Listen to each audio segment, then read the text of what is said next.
ہار بھی ملا اور ہار والی بھی ملی۔ بسم اللہ الرحمن الرحیم۔ مکہ مکرمہ میں ایک عبادت گزار حاجی صاحب رہتے تھے۔ وہ کہیں جا رہے تھے۔ راستے میں ایک ریشمی تھیلی ملی جس میں ایک قیمتی ہار تھا۔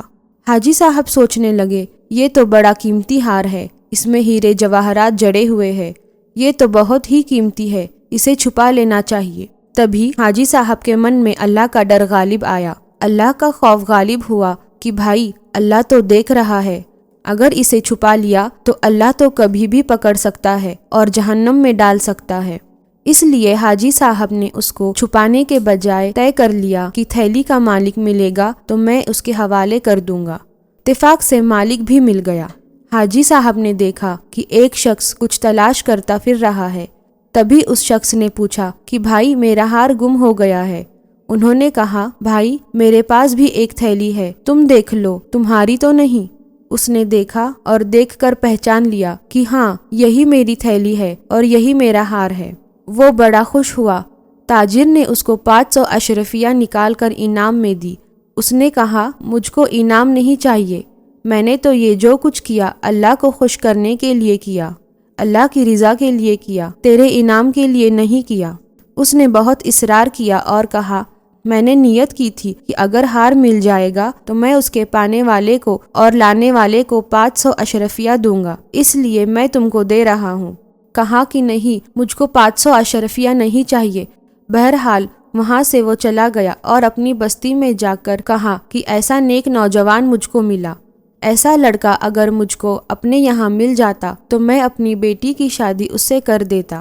وہ اپنے یہاں کا بہت بڑا تاجر تھا۔ اب اللہ کی قدرت دیکھو، وہ نوجوان مکہ مکرمہ کا ایک رہنے والا تھا۔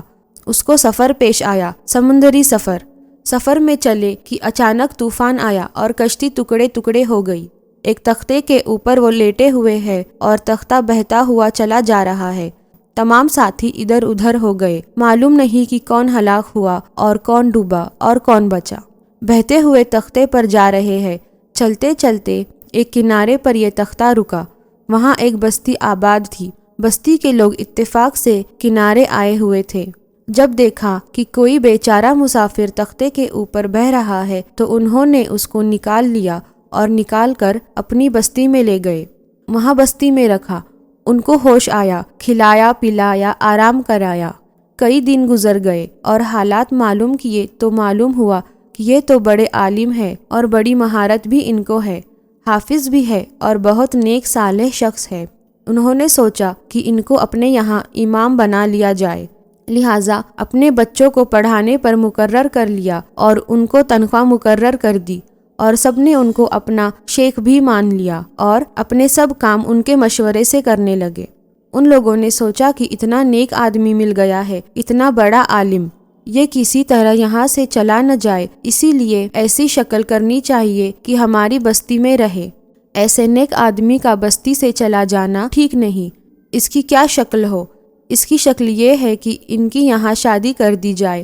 شادی کے لیے سوچا فلاں لڑکی مناسب ہے۔ ایک بڑے تاجر کا انتقال ہوا، ان کی بیٹی بہت خوبصورت، بہت حسین اور جوان ہے، اسے رشتے کی ضرورت ہے۔ ان سے کہا کہ بھائی فلاں رشتہ طے کر دیا جائے۔ لڑکی سے پوچھا، لڑکی بھی تیار ہو گئی۔ اس کے گھر والوں سے معلوم کیا، وہ بھی تیار ہو گئے۔ جب دونوں کی شادی ہو گئی اور رات کو جب بیوی سے ملاقات ہوئی تو دیکھا کہ اس کے گلے میں وہی ہار پڑا ہوا ہے جو ہار ان کو مکہ مکرمہ میں ملا تھا، اور انہوں نے اس تاجر کو واپس کر دیا تھا اور انعام لینے سے بھی انکار کر دیا تھا۔ حالانکہ وہ تاجر کہتا تھا کہ اگر وہ مجھے میرے یہاں مل جاتا تو میں اس کی شادی اپنی بیٹی سے کر دیتا۔ اللہ تعالیٰ نے اس نوجوان کی اس نیکی اور اس تقوی اور پرہیزگاری کی برکت سے اتنا نوازا کہ اللہ نے فیصلہ کیا کہ جس نے میرے ڈر کی وجہ سے ہار واپس کیا ہے، اب ہم ہار بھی دیں گے اور ہار والی بھی دیں گے۔ چنانچہ اللہ تعالیٰ نے وہ ہار بھی واپس کیا اور ہار والی بھی عطا کی، پھر یہ مکان اور کوٹھی بھی اور تجارت بھی اور جائیداد بھی۔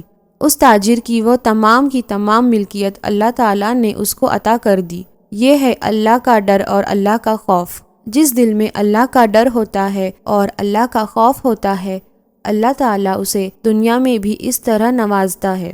یہ تو دنیا میں ہے، آخرت میں بھی اللہ تعالیٰ نوازیں گے۔